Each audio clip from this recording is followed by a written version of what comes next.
Para saudara dan saudari yang Tuhan cintai, selamat pagi dan selamat bertemu lagi dalam Renungan Harian edisi hari Jumat tanggal 5 Maret 2021.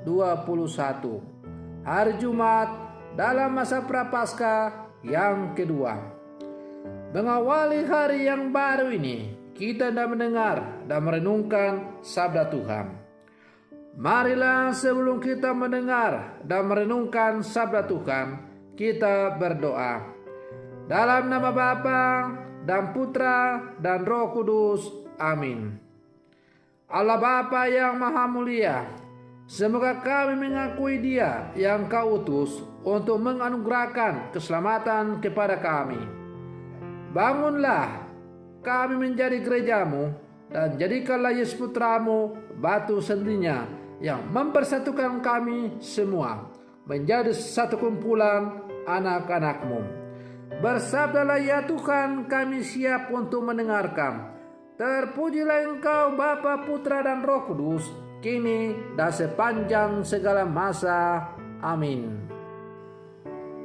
Para saudara dan saudari yang Tuhan cintai, sabda Tuhan yang hendak kita dengar dan kita renungkan bersama untuk mengawali hari yang baru ini, hari Jumat dalam masa Prapaskah yang kedua, diambil dari Injil Matius pasal 21 ayat 33 sampai 43, ayat 45 sampai 46. Tuhan sertamu. Inilah Injil Tuhan kita Yesus Kristus menurut Santo Matius. Sekali peristiwa, Yesus berkata kepada imam-imam kepala serta tua-tua bangsa Yahudi, "Dengarkanlah perumpamaan ini. Seorang tuan tanah membuka kebun anggur dan menanam pagar sekelilingnya. Ia menggali lubang tempat memeras anggur dan mendirikan menara jaga di dalam kebun itu. Kemudian ia menyewakan kebun itu kepada penggarap-penggarap, lalu berangkat ke negeri lain. Ketika hampir tiba musim petik, ia menyuruh hamba-hambanya kepada penggarap-penggarap itu untuk menerima hasil yang menjadi bagiannya. Tetapi para penggarap menangkap hamba-hamba itu.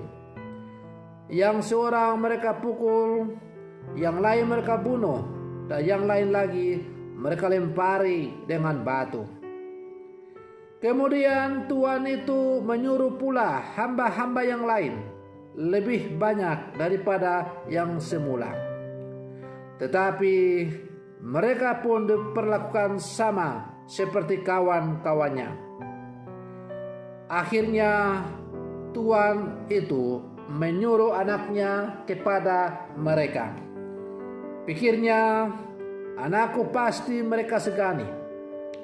Tetapi ketika para penggarap melihat anak itu, mereka berkata seorang kepada yang lain, "Ia adalah ahli waris.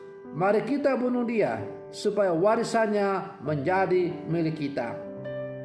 Maka mereka menangkap dia dan melemparkannya keluar kebun anggur itu, lalu membunuhnya. Maka apabila tuan kebun anggur itu datang, apakah yang akan dilakukannya dengan penggarap-penggarap itu? Kata imam-imam kepala dan tua-tua itu kepada Yesus, "Ia akan membinasakan orang-orang jahat itu, dan kebun anggurnya akan disewakan kepada penggarap-penggarap lain yang akan menyerahkan hasilnya pada waktunya." Kata Yesus kepada mereka, "Belum pernahkah kamu baca dalam kitab suci, batu yang dibuang oleh tukang-tukang bangunan telah menjadi batu penjuru. Hal itu terjadi dari pihak Tuhan, suatu perbuatan ajaib di mata kita. Sebab itu aku berkata kepadamu, kerjaan Allah akan diambil daripadamu dan akan diberikan kepada satu bangsa yang lain yang akan menghasilkan buah kerajaan itu. Mendengar perumpamaan Yesus itu, imam-imam kepala dan orang-orang Farisi mengerti bahwa merekalah yang dimaksudkannya. Maka mereka berusaha menangkap dia, tapi mereka takut kepada orang banyak, karena orang banyak itu menganggap Yesus adalah nabi. Demikianlah Injil Tuhan. Para saudara dan saudari yang Tuhan cintai, Injil yang baru saja kita dengar, ia diperdengarkan kepada kita hari ini, dalam hari Jumat, dalam masa Prapaskah yang kedua, mengisahkan tentang perumpamaan yang sebetulnya diceritakan Yesus sebagai peringatan bagi bangsa Israel. Secara khusus orang-orang Farisi dan ahli-ahli Taurat yang menduduki tempat terhormat dalam kehidupan keagamaan orang-orang Yahudi. Kasih Allah telah mengistimewakan mereka, yakni sebagai bangsa terpilih untuk menggarap tanah terjanji. Namun dalam perjalanan sebagai suatu bangsa, mereka kerap tak setia atau tidak setia. Sebaliknya, Allah selalu setia. Ia tetap mengingatkan Israel dengan mengutus para nabi dan hakim-hakim. Sekalipun demikian, Israel tidak bertobat dan tetap tegar hati. Sehingga kemudian Allah mengutus putranya yang akhirnya pula mereka bunuh dengan cara disalibkan. Ketegaran hati bangsa terpilih menyulitkan mereka untuk hidup dalam pertobatan. Para saudara dan saudari yang Tuhan cintai, rahmat pembaptisan yang telah kita terima dari Tuhan melalui gereja menjadikan kita pula sebagai orang-orang terpilih. Kita adalah orang-orang Israel baru.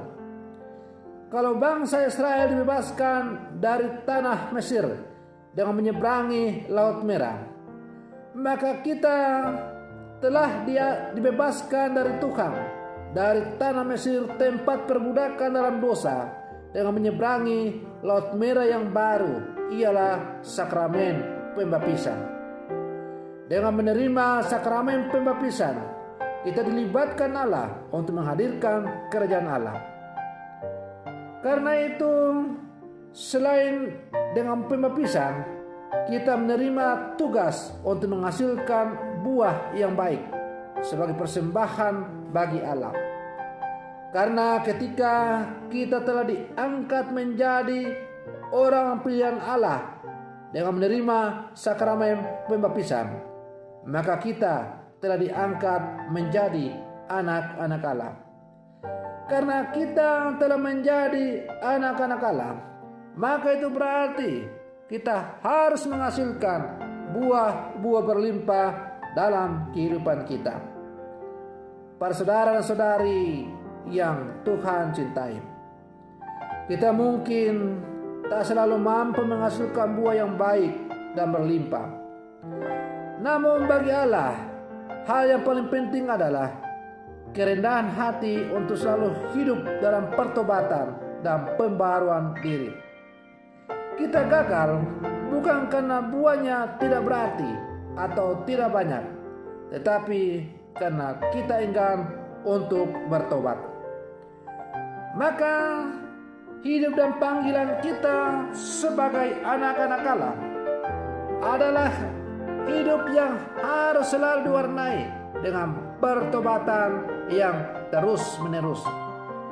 Bertobat yang saya hayati dan yang saya ajarkan kepada umat adalah bukan tidak pernah berbuat dosa atau tidak berbuat dosa, tetapi bertobat adalah menggunakan cara berpikir Allah, cara memandang Allah, cara bertindak Allah, cara merasa Allah.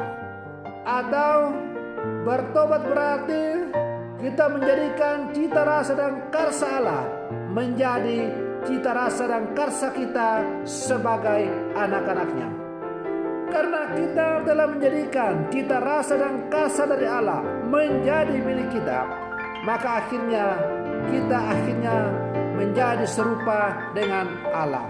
Karena pada dasarnya Allah telah menciptakan kita serupa dengan Dia. Hanya karena dosa, maka kita akhirnya jauh dari belas kasih Allah itu. Karena itu, Yesus selalu mengajak kita supaya kita berjuang untuk sempurna seperti Bapa di surga sempurna adanya. Menjadi sempurna seperti Bapa berarti kita harus berjuang sempurna dalam hal belas kasih, dalam hal cinta kasih, sebagaimana Allah yang sempurna dalam segala-galanya, terutama dalam belas kasih itu. Para saudara dan saudari yang Tuhan cintai, janganlah kita bangga karena kita telah menjadi orang-orang pilihan Allah, dipanggil menjadi orang Katolik, dipanggil dan dibaptis menjadi pengikut Yesus. Kita jangan bangga dan sombong, tetapi dipanggil dan dipilih menjadi pengikut Yesus berarti kita harus siap untuk memikul salib dalam kehidupan kita. Dipanggil menjadi murid Yesus, pengikut Yesus, berarti kita harus menghasilkan buah-buah berlimpah dalam kehidupan kita. Dan buah-buah yang harus kita lahirkan itu adalah buah-buah sebagaimana yang dikehendaki oleh Allah. Sehingga buah-buah itu pada akhirnya akan membawa dunia untuk semakin dekat dengan Dia. Para saudara dan saudari yang Tuhan cintai, kepada kita masing-masing Allah telah menitipkan kebun anggurnya untuk kita kelola sesuai dengan kemampuan kita masing-masing. Kebun anggur itu adalah panggilan hidup yang telah Tuhan berikan kepada kita masing-masing. Ada yang dipanggil menjadi seorang bapak keluarga, tentara, polisi, dan sebagainya. Dan saya dipanggil untuk menjadi seorang pelayan. Maka kebun anggur saya ialah medan pelayanan sebagai seorang imam, seorang pastor paroki. Kita diajak supaya dalam menjalani, menggarap kebun anggur kita masing-masing itu, kita harus bekerja dengan sekuat tenaga, dengan jujur supaya menghasilkan buah yang berlimpah. Artinya bahwa kebun anggur, panggilan yang telah Tuhan berikan kepada kita itu harus mau berkat bagi sama dalam kehidupan kita. Sehingga dunia yang semakin hari semakin jauh dari Allah, pelan tetapi pasti akan kita antar untuk kembali untuk menuju kepada Allah. Karena berkat kesaksian hidup kita melalui buah-buah yang kita hasilkan lewat karya-karya kita sebagai murid-murid Yesus. Para saudara dan saudari yang Tuhan cintai, semoga perlindungan saya itu mengawali hari yang baru ini, hari Jumat dalam masa Prapaskah yang kedua, semakin menghantar kita untuk menjadi murid-murid Yesus yang sejati. Semoga demikian. Selamat pagi. Tuhan Yesus memberkati.